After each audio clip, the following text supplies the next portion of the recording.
السلام علیکم۔ شفا بن جاتے ہیں وہ آنسو جو چاہے نماز پہ بہائے جاتے ہیں۔ ایک کون سے ہزاروں تڑپتے ہوئے دل موڑ دیے جاتے ہیں۔ اللہ جنہیں پسند کر لیتا ہے وہ سب سے زیادہ آزمائے جاتے ہیں۔ بے شمار لوگوں میں سے چند ہی اس سے ملاقات کے لیے چنے جاتے ہیں۔ ناممکن سارے خواب دعاؤں سے حقیقت بن جاتے ہیں۔ وہ حکم دیتا ہے اور اندھیرے راستے موجوں سے روشن ہو جاتے ہیں۔ اللہ راضی ہو جائے تو مقدر پل میں بدل جاتے ہیں۔ جن کا ہونا کہیں سے بھی نظر نہیں آتا، اللہ کی مدد سے وہ کام بھی دیکھتے ہی دیکھتے ہو جاتے ہیں۔ اللہ یقین والوں کے لیے کیسے راستے بناتا ہے، اور جانتے ہو یقین والے کیسے ہوتے ہیں؟ جب ان کی دعائیں بھی ان کے مخالف ہو جائیں وہ تب بھی اللہ سے مانگنا نہیں چھوڑتے۔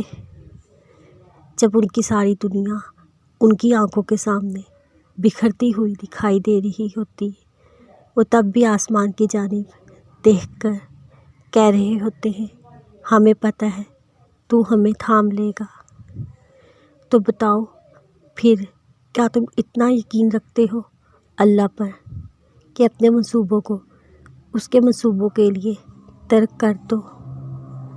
نہیں، تم تو فوراً ڈر جاتے ہو اور پھر زور زور سے کہنے لگتے ہو اللہ نے میری دعائیں سنی ہی نہیں۔ حالانکہ اللہ یہ کہہ چکا ہے، کیا تم سمجھتے ہو تم کہو گے میں ایمان لایا اور پھر آزمائے نہ جاؤ گے؟ جان ماننی پڑتی ہے تب جا کے اللہ ملتا ہے۔ یقین کی کڑی آزمائش کاٹنی پڑتی ہے پھر جا کے معجزے ہوتے ہیں۔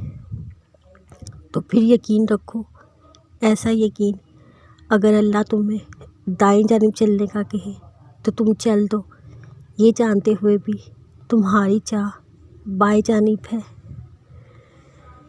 پھر دیکھو کیسے اللہ بائیں کو بھی دائیں طرف لے آتا ہے اور تمہیں اس راستے سے اپنی قدرتیں دکھائے گا جہاں سے تمہیں کچھ ملنے کی امید تک نہ تھی۔